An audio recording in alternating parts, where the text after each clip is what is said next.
practicing well into the next decade. That's what it says. Dr. Phil McGraw, the best-selling author, whose brand of tough love advice has made him the most popular daytime gabber, with the exception of his mentor, Oprah Winfrey, has re-upped for another 5 years, according to his syndicator, King World. The new deal calls for the brash McGraw to remain on the Dr. Phil couch through the 2013-2014 television season. Quite an accomplishment, it says here, for a guy who just 3 years ago was a talk show neophyte. In a statement, the CEO of King World, Roger King, said, Dr. Phil has become an American icon in record time, and his series ratings just keep getting stronger and stronger. Dr. Phil's popularity is still growing, and we're thrilled to know we'll be bringing stations this top-quality series well into the next decade. Now in its third season in syndication, Dr. Phil has made big inroads with the ladies since its debut, increasing viewership by 29% among women 18 to 34, by 15% in women 18 to 49, and 13% in women 25 to 54. The Chatfest also consistently ranks among the top 10 of all syndicated strip shows. Those are the shows that are on Monday through Friday. Coming in second only to the Oprah Winfrey Show in the ratings, it can be seen on over 210 television stations, covering more than 99% of the country. Blah, blah, blah. The Dr. Phil Show being on the air at all, much less being successful, is still another example of daytime television that bashes men. That is what the Dr. Phil Show does. That is why the Dr. Phil Show is so popular with women. It is amazing how many people call me and ask me if I hate women. The Tom Leykis Show is #1 in men in the afternoon here in Los Angeles and in Seattle. It is #1 in men 25 to 54 as well. And by the way, Los Angeles is no easy mark. There's 82 radio stations here. We're #1 in men. We're #1 in men because we take no prisoners, and we're not worried about what women think about the program or about me. We don't care. And the result of that is that I get constant phone calls and emails from people asking me, don't I hate women? You hate women, don't you? You're a misogynist, aren't you? They can't spell misogynist, or sometimes can't pronounce it. In many cases, don't even know what the word means. But isn't it interesting that Dr. Phil and shows like his that constantly bash men for being insensitive or unwilling to compromise or unable to love or unwilling to pay their child support or whatever we are, just a bunch of deadbeats and dogs. Nobody ever asked Dr. Phil if he hates men. Ever notice that? No one ever says that. Dr. Phil, you hate men, don't you? You hate yourself, don't you? Oh, no, no, no. It's perfectly okay to kick the crap out of men on the Dr. Phil Show. And they do. Not to mention all the pussy-whipped, petrified men who go on as guests. They get dragged on there by their wives and then get a beating from Dr. Phil. How pathetic is that? If you've ever had the misfortune of seeing it, that's pretty much what it is. Now, I know the Dr. Phil Show as a business model is a good one. I do believe in being fair and professional, and certainly Dr. Phil and the people who produce that show, they know their audience. It's a good business plan, and they're going to make a lot of money, and, you know, God bless America. Good for them. But the very existence of shows like this proves how much this show, the Tom Leykis Show, is needed. And we need more shows like it. Because television is nothing but essentially a scrap heap for men. I mean, men are just crapped all over and left for dead. And it's perfectly okay. Nobody ever questions it.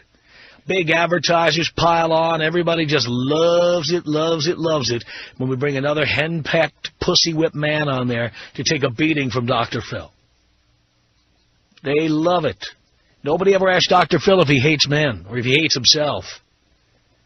But the minute somebody tells the truth about women, and maybe the truth is somewhat negative, people assume that I hate women.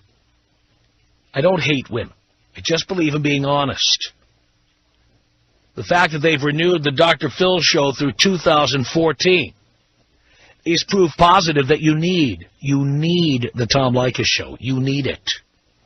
It needs to be here.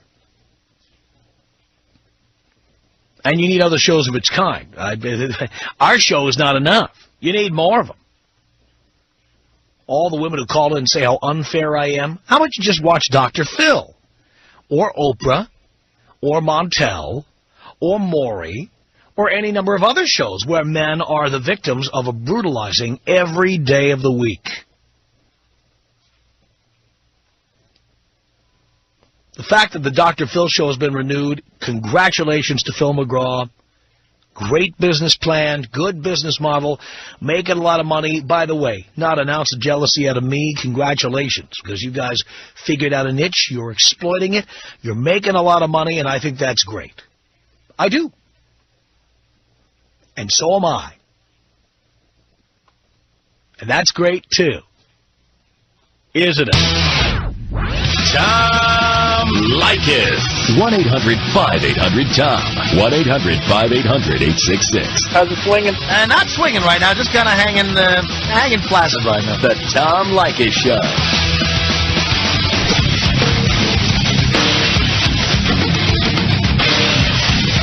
The Tom Leykis Show.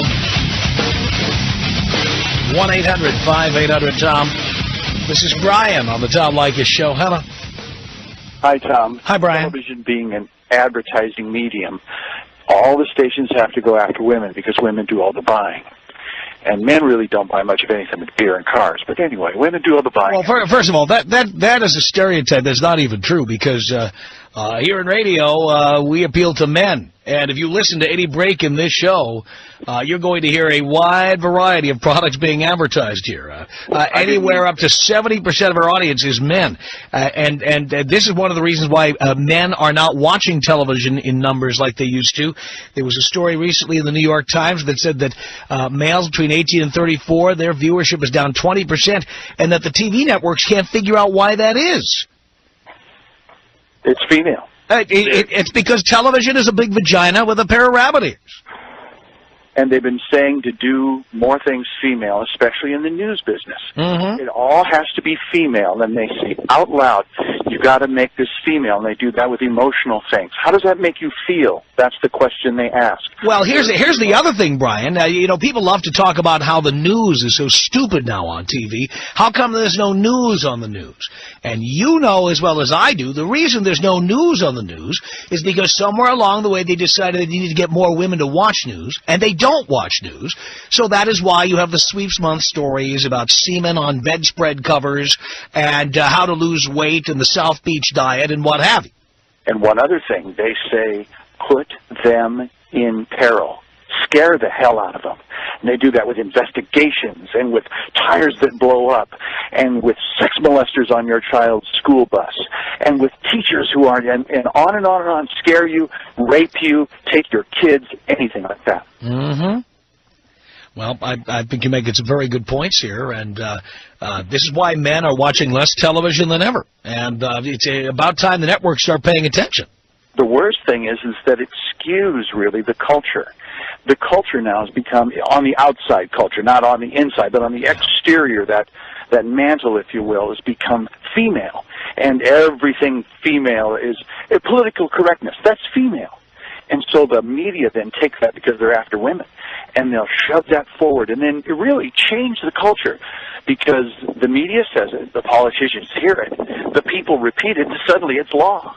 Well, I think that's why you have all these deadbeat dad laws, all these states that are coming down on people for child support, in many cases where they're not even sure if the guy is the father. In some cases, the guy isn't the father, but he lived with the mother for a while. He's responsible. I do agree with you. I do think a lot of these stupid TV shows and this relentless drumbeat have had an effect on the laws that are made in this country and the mentality we have. We called it the Oprahization of America. Uh-huh. It's making it female, making it more sensitive, making it, oh, don't hit back, Johnny. Johnny, if you hit back, well, that's bad. You have to go and tell the principal. Yeah. Now, how does that affect us in Washington, D.C.? Are they trying to say war is bad? And, it can really be that pervasive, I think. Well, and all the little pussies who play in soccer games where there's no final score. That's part of it. It starts young. And the teachers are all part of that, too. Teachers are all female. And so for the first, 10, 12, 15 years longer, you're taught to be female. Oh, don't hit. I have children. Don't hit on the classroom. No football. Oh, by the way, you can't find football in my neighborhood. Mm-hmm. You can't find it. If they have soccer, they have soccer. Sure they do. Don't have football. Sure they do. And you'll confirm this for me as well, Brian, because I've made 3 pilots, and I know how this works. Women love to talk about how, men run television. Men are in charge of television. But in reality, you may have a male president of a company. But when you get in the guts of who cranks out the shows day in and day out, there's 80 million hyphenated last names. Women on Flex Time, women who worked on 17,000 other shows aimed at women. When you walk into a room where a show's being produced, it's women. It's women and some gay men. That's who's doing it. Dan Rather's producer, who was fired over that President Bush flap, a woman. Mm-hmm. And you know how they caught her, all of her emails. They went through her emails and said, "Look, you're talking to these people. You're fired." Don't write it down in the email, folks. Yeah, that's true. Brian, thank you. All right, man. Appreciate the call. He's calling from the inside there. 1-800-5800-TOM is our telephone number. Gloria on the Tom Leykis show. Hello. Hello, Tom. Hello, Gloria. I just wanted to let you know that, why do we call him Dr. Phil? He's not a doctor, and he's a jerk. He's not a doctor? He's not a doctor. Where did he get that doctor? He never got a doctor's degree. Well, I never checked his credentials, but I was told he was a psychologist. No, he's not. I heard on a television program a long time ago, just right after he started, that he is not a doctor. Well, I think Dean makes a good point. I think you're thinking about Dr. Laura, who is not a psychologist or a psychiatrist. No, I am talking about him. All right, we'll check it. My husband and I watched him on his first episodes, and he's a phony, like you said. And he, all those people that he interviews, I'm pretty sure they are also doing a show. It's a show. Well, TV is full of phony guests and phony reality. It's full of it. I think your program is real. But his program, no, it's not. And I don't think you hate women. Why do people say that all the time? Well, because if you don't just go along with everything women say, you hate women. But if you bash men on TV 24 hours a day, there's no hatred there at all. It's perfectly okay. I tease my husband. He listens to you. Uh-huh. And I always say, take that woman hater out of the radio. But we listen to you, and a lot of the stuff that you say is true. Uh-huh. Absolutely true. So I just wanted to let you know that your show is not hated by all women. Oh, I know that, Gloria. I appreciate that, too. Thank you so much. Dell on the Tom Leykis show. Hello.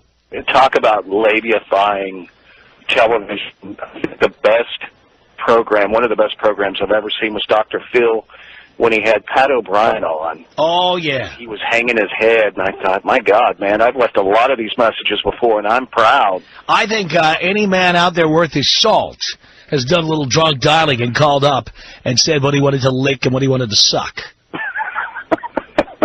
That was a great episode. But I do have to ask you a question from yesterday's show. I missed it, but my wife came in and stated that you had, I guess, mentioned a statistic about men who cheat, and it was 90+%. Was that? No. The statistic was, I believe, 25% for men and 15% for women, and the number goes up 20%. Here it is, right here. Yeah. Oh, that's Dr. Phil's credentials. I'm sorry. His number goes up 20% for people who've had what they call emotional affairs. But okay. no, it's not 90%. She heard it, Yeah. and she came to me last night, and she said, you know what, I'm going to start treating you better because of what those statistics he was talking about. So thank you very much. I'm here to help, and here are Dr. Phil's credentials. We don't want to misstate this. I'm not trying to stack the deck, and in fact, I do think the Dr. Phil show's a very good business model. I mean, I think King World's doing the right thing putting the show on the air and making their money. And, because if they can't make theirs, I couldn't make mine. So I'm thrilled for them. Phil, it says here, this is from the Dr. Phil website, has a BS, an MA, and a PhD in clinical psychology from North Texas State University with a dual area of emphasis in clinical and behavioral medicine. He's been a board-certified and licensed clinical psychologist since 1978. Not so. Again, if somebody has proof that that's not true, I'm open to listen. But I've never, ever heard anybody question his credentials. What I'm saying about Dr. Phil is it's part of an overall problem we have in this country where television is the repository for constant brutalization of men. Constant. And it's completely accepted. Frank on the Tom Leykis show. Hello. Hello, Tom? Yes, Frank. Yeah, this is Big Frank in Seattle, Tom. Yes, sir. How you doing today? Do you care, Frank? Hey, yes, I do. I'm doing great. I hope you're doing good. I am. Listen, on that Dr. Phil idea, I think it's, like you say, a good business model. However, he's just basically a copy of Oprah, and I think he came in on Oprah's apron strings. And well, he did, but guess what? The last person who did that was Oprah's best friend, Gayle King. Do you remember Oprah got her a TV show? Yes. And it went down in flames. Right. Well, the doc has got all the ladies, probably most of the ladies south of the Mason-Dixie line. Oh, is that where they all are?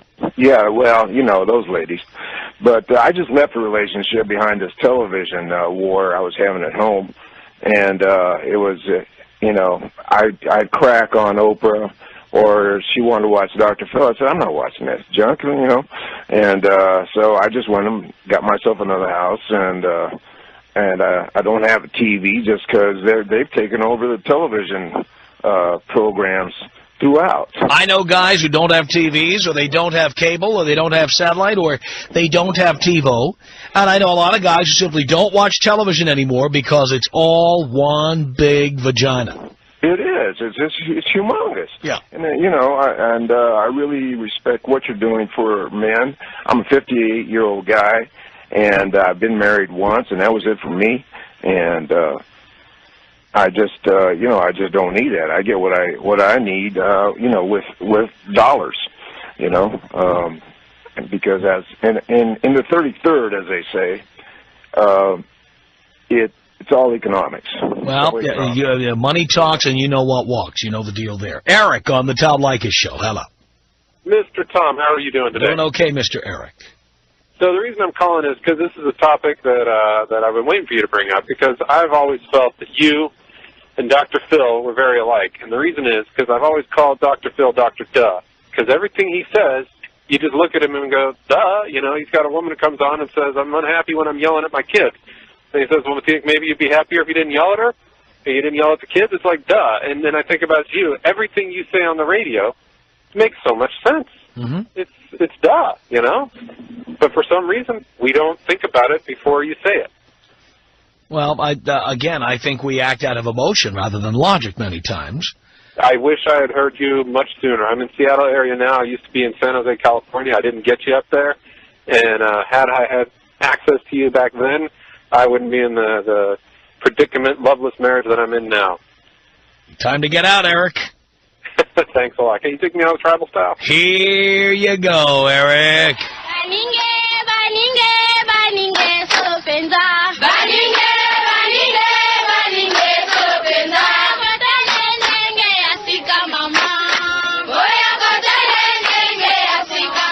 Patrick on the Tom Leykis show. Hello. Hey, Tom. How's it going? I'm okay, Patrick. I don't know if you remember this. A couple years ago, I actually called you. The subject was if you've ever been forced to watch Sex in the City with a group of girls before. Well, I called in then. I was actually forced to watch it. I was a radio, TV, film major in college, so I'm kind of glad you brought this up. We learn a lot about demographics in college, and I couldn't agree with you more when you say how pussified television's gotten. I don't know any group of guys that sits down on a weekday night to watch Friends or, you know, any one of those other girly shows that's on. Well, even a network like ESPN, you know, sports are one of the few areas of programming for men. Right. And even ESPN now has become pussified. They have the ESPY Awards. Mm-hmm. This year they were hosted by Matthew Perry. Now, come on. Right. I like watching sports. Do I really need to see Donovan McNabb in a tuxedo? Right. Do I care? Oh, this is a fashion show.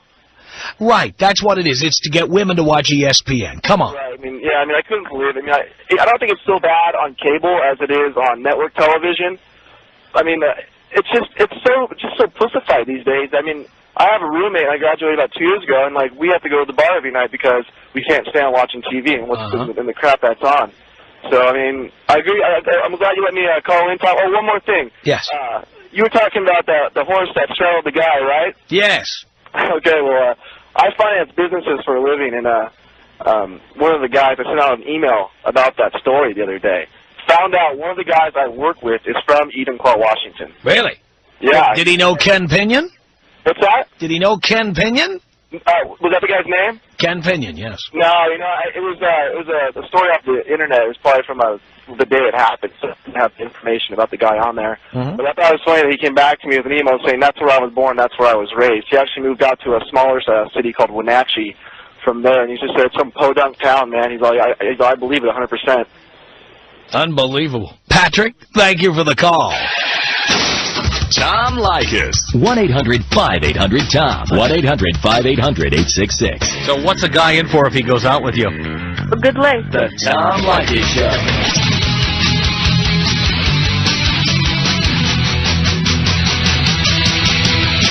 From Los Angeles, it's the Tom Leykis Show. At 1-800-5800-TOM, that's our telephone number. Thank you for tuning in. And Dr. Phil's been renewed for another 5 years. Proof positive that you need the Tom Leykis Show now more than ever, wouldn't you say? You betcha. 1-800-5800-TOM is our telephone number. Let's say hello here to, let's try Dax on the Tom Leykis Show. Hey, Tom, how's it going today? It's okay, Dax. Very good, sir. Well, let me tell you a story. Just as any hard-working man, I go out and I bust my ass for 9+ hours a day, go and buy myself one of those nice big screen TVs, and usually get to come home to, some kind of vaginal crap on my television. Mm-hmm. And the other day, I had a nice day off, was just relaxing at home, and then the woman tries to put Step by Step on the TV. One of those crappy 90s sitcoms. Oh, my God. Yeah, so she freaked out when I told her I didn't want to watch that. And then I told her, hey, pack your crap and go. DTB, buddy. Well, and how did she react to that? Oh, she flipped. Completely freaked. Yeah. But, hey, I'm a free man now. And do you get more ass than a toilet seat, Dax? I do try. I'm glad to hear that. All righty, Tom. Well, you have a good one. Take me out with a bong hit and shotgun blast. Here you go, Dax.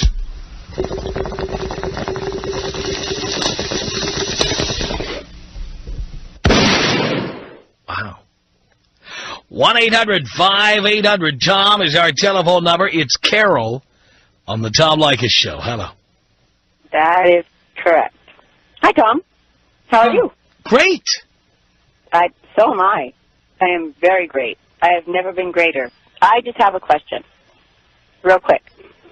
Don't try to intimidate me and stump me because, I have something to say. Well, don't tell me how to do the show because I own the show. Problem, but my name is on the show, and I'll do the show any way I please. I heard something. Which may include humiliating you. I don't know yet.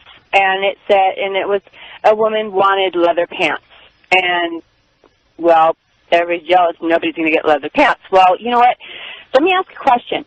why not give her the leather pants? Why not watch and see and admire what you have? Because maybe she's making a point to you. And so you're referring to a segment of our show that we just played in a break. Will you shut up for a minute, please? All right, I'm going to put you on hold. I'm going to finish saying what I'm saying because I'm not going to waste my voice on you. The fact is, you are commenting on a segment, a little clip from a show from a long time ago that played as we went into a break here. And the reason you don't give a woman leather pants when you're married to her, especially the woman in question in that particular segment, is because she wants the leather pants so she'll have her ass looking great so that other guys will look at it. That's the reason. Okay, but maybe she meant that for her guy to look at her, and maybe she wanted to show him what he had, and you know what? I can see it at night when she has no pants on. I admire it. I can see it at night when she's got no pants on. I don't need her walking around in leather pants. Well, to each his own, and everybody has their own story. So that's right, and that's mine. Don't buy a woman breast implants. Don't buy her leather pants. Don't buy her items where she can go around with her breasts hanging out. You know what? I don't need breast implants. I am me. We're not talking. I don't know who you are, and I don't really care. You talk like you're some known personality or something. No, I'm not. You're just another caller to a talk show, like the rest. Nothing to anyone, but so, okay, play your game. Let me go. This is my game, and I'm very good at it, too, dear. Well. That's why I'm down here at the studio, and you're out there on the cell phone, okay? Well, no, that's why you're not keeping me here, because that's... Oh, yeah, I can't handle your incredible intellect. Exactly. Oh, yes, you and your high IQ. What? I can challenge you. Really? How about I challenge you? Ready? What's up? Yeah, tell me the top story today in the news. You know what? That really has no bearing on... Of course it does. A person with high intelligence is interested in what's going on in the world and would have a pretty good idea of what's happening. Let's see. The fish are dying, and it's... The fish are dying. Due to, well, yeah, well... No, I'm talking about today's news, dear, not something that's been going on every day for the past 20 years. What is today's top story? Empty. You are so empty, and I... Because I asked you what today's top story is?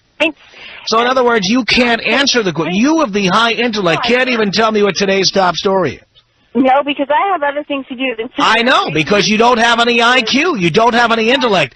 A person with intellect is curious and therefore reads or watches the news, but not you. You have other things to do, like get your nails done or go out and buy leather pants for yourself or whatever. You want to see my nails? No, I don't, really. I have grease or whatever, power steering fluid under my nails. I bet you do. I put my truck back together, and... You probably have to. You probably can't get a man to do it. What? Oh, look at that. Now you're showing your intellect by cursing on the air. That's great. Oh, you do it. No, I don't. Well, I have whatever resources I need. Well, you need to get them for yourself because no man would get them for you. I chose to do that my own. You have no choice, dear. On my own. Dear, you have no choice because no man would do it for you. Well, okay. Well, okay. What is your husband's name again? There again. What is your husband's name? Should I point it out? No, you don't have a husband, right? Bring cameras. I have what I need. But you don't have a husband. I am where I am because I chose to be where I am. But you don't have a husband. Is that right, dear? And